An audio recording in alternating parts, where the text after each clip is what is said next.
if you look to education and not to pure ICT education, it is to use ICT as a tool to innovate, to modernize the teaching and the education in order that all skills that are being acquired are fitting better with the society that we are awaiting, because we might not know what kind of jobs are there in 2030, and still they need to be flexible enough and have that basis to do. I think that is the major message.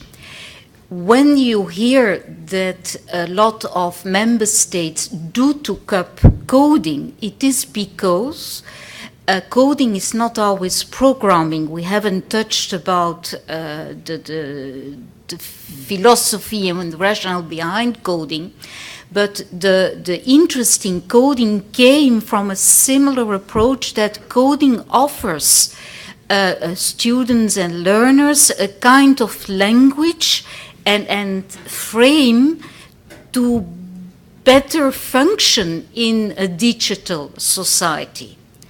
Now, programming is part of that. So when I try to explain you, we have been looking into a digital competence framework for citizens, it has the same message. It's not pure about functional ICT skills.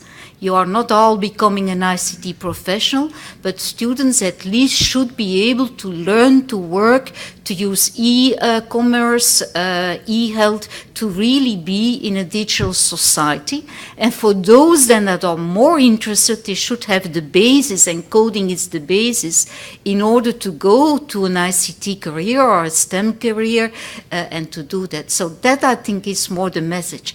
But coding came up as being important for that basis, and that's not there now.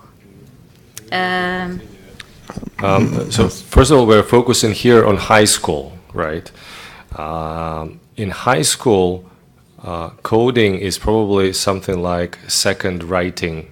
So if in Europe we taught everybody to read and write, actually in 19th century only, so coding is the analog for that in the 21st century. So the people who will learn to code, they will become all types of different professionals, right? But we don't want to have doctors that do not understand how the machine works, because the machine has come to help the doctors already. So when we look today at the diagnosis process, we do have the machines that are becoming a very important part even of the diagnosis process, which was not imaginable even 3 years ago, right? Second thing is that in Europe there is a bit of a tendency that we start employing people after master's degree in computing, right? So all of the more simple things, they're being done offshore. Right. So there is a bit of a tendency that we want people to complete full education, kind of, and then we as IT firms employ them later.